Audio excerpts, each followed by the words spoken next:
Haya. Kwa hiyo ulijua labda sitapafahamu unapoishi, si ndio? Huyu nani? Mke wangu. Mimi sina hata haja ya kujua, sio yaliyonileta hapa. Nimekuja hapa kukuuliza umempa mimba mdogo wangu. Naomba kujua future yako ni ipi. Naomba exactly kujua una future gani na mdogo wangu basi. Mambo yasiwe mengi. Nitaongea naye yeye. Utaongea naye yeye. Mimi ndo msemaji wake. Lakini mimi nimeshaoa. Sasa umeoa, mimi nimekuja kuulizia ndoa yako mimi hapa. Nimekuja kuulizia ndoa yako mimi hapa. Mimi nimekuja hapa kuulizia una future gani na mdogo wangu.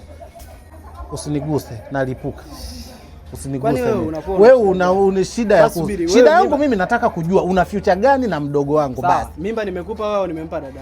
Mimi ukimpa mimba mdogo wangu manake umenipa mimi tu. Naomba kujua mimba uliompa una future gani mpaka ukampa mimba, manake kuna vitu ulikuwa unavitagetia. Nimekwambia nimeshaoa. Yeye nitaongea naye. Mimi nimekuja kuulizia kuhusu ndoa yako hapa. Mimi nimekuja kuulizia kuhusu ndoa yako hapa. Sikiliza wewe. Nimekuja mimi nisimguse. Unavomgusa dadangu ni mdogo wangu nilikuwa nakuzuia.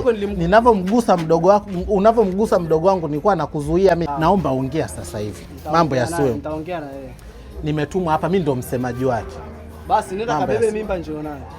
Hivyo ndivyo unavomjibu mtoto wako. Kwa hiyo unamkataa mtoto, si ndio? Hivyo ndivyo unavomjibu mtoto wako, si ndio?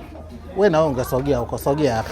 Mimi naomba kujua tu una future gani na nani na mdogo wangu basi. Nitaongea naye basi. Sitaki sasa habari za mimi sitaki. Okay, basi twende ukaongee naye sasa hivi. Mimi nilikuwa nakuzuia. Ulimla mdogo wangu ukumla. Sawa, nimemla, nitaongea naye. Mimba ya kwako sio ya kwako? Ni ya kwangu, nimempa. Sasa niambie una future gani na mdogo wangu mimi? Sikiliza nikwambie kitu kimoja, sawa? Ongea na mdogo wako. Mimi nitaenda nitakaa naye hivyo unaona naweza nikaongea na mdogo wangu? Niambie sasa. Kwani yeye hajui kama nimeoa? Nitaenda kuongea naye. Unaenda sasa? Sasa hivi nataka nitoke, kuna mahali naelekea. Hiyo hainihusu. Kama kuna sehemu unaelekea basi wewe nenda. Sasa aende vipi? Wewe twende huko ukaongee naye sasa hivi. Subiri kwanza. Mimi nilisema umpe mimba mdogo wangu. Kwani nimekupa wewe? Mimi nilisema umpe mimba mdogo wangu. Wewe naomba unatutinga. Huyu anakuwa anashindwa. Okay, wewe ingia ndani. Wewe ingia ndani. Nenda, naomba niongee naye. Wewe ingia ndani. Kaka. Dada. Safi. Nakwambia nipo huko. Sikujua kama uko huko. Mimi nimekuja kumuuliza huyu kijana ana mpango gani mdogo wetu. Kabisa. Na ndio jambo lililokuwa limenileta hapa. Ana mpango gani? Familia kabisa wote. Yaani mtu wewe tumekuja hapa tujue una mpango gani na mdogo wetu. Una mpango gani na ile mimba basi. Mimi nimeshaoa. Anachotaka kufanya. Nitaongea naye. Twende sasa hivi. Twende sasa hivi vipi? Mimi nataka nitoke na mke wangu. Sasa kutoka mke wake basi bebeni mimba mje. Sasa hizi unaenda sasa hizi. Hamwezi kuniambia mimi hayo mambo. Mambo gani asemeki?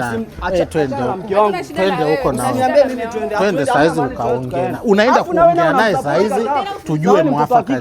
Kike kitu gani? Twende huko. Unamwambia nani twende? Twende huko. Kama nisipoenda. Twende huko. Wewe na wewe ingia ndani usituchefue utatu. Nikwambie kitu kimoja, sawa? Wewe mwenyewe ni mwanaume na wewe utatia mimba. Mambo ya uume kitu gani? Twende huko. Twende huko. Hivi unahisi labda mimi nakuogopa? Mambo yasiyo mengi. Mambo yasiyo mengi.